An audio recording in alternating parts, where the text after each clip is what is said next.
cái dòng xe tổ lập bỏ linh cho từ đua chứ sáng chấp lờ quân cho là bây giờ judge bây chỉ nên bây giờ không dư giá tàn thọ cho bây giờ sponsors vì mỗi này bây giờ thì vừa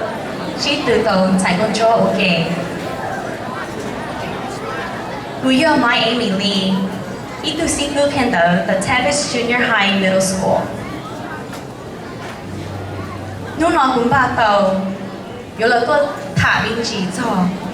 Vì lý kia của sa một bối từ motivational speaker Tôi rõ có yo sai tìa Itu nên Yo itu motivational speaker Yo là ba bé hay mong lý kia Cũng ba tàu bên chia Yo là khe đó nè Onde chapler Itu motivational speaker Nếu ba hay lưu tham gia Tí nên có lỡ mò xia Của lỡ lưu nên Thế có lỡ cả xia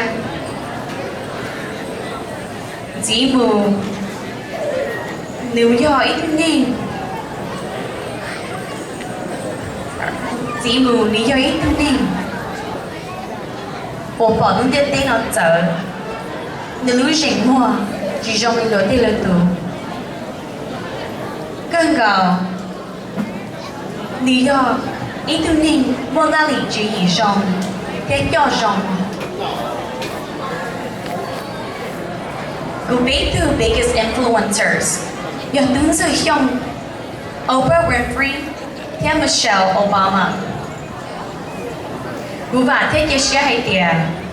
Cú trong tiêu lò sầu trong chia cho đời your set good intentions so that when we see each other again, you can share with me how much you've grown. Equal quote của nhà chấp lời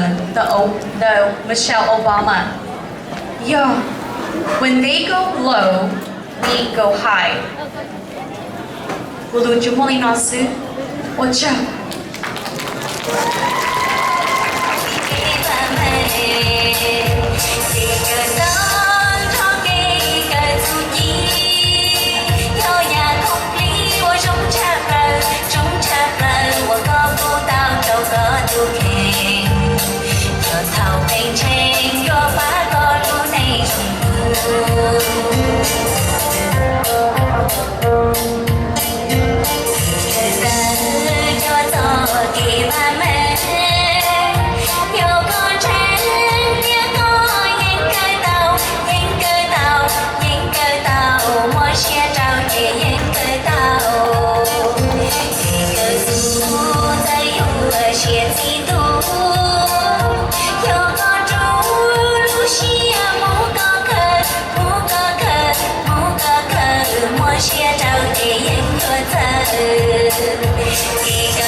Cho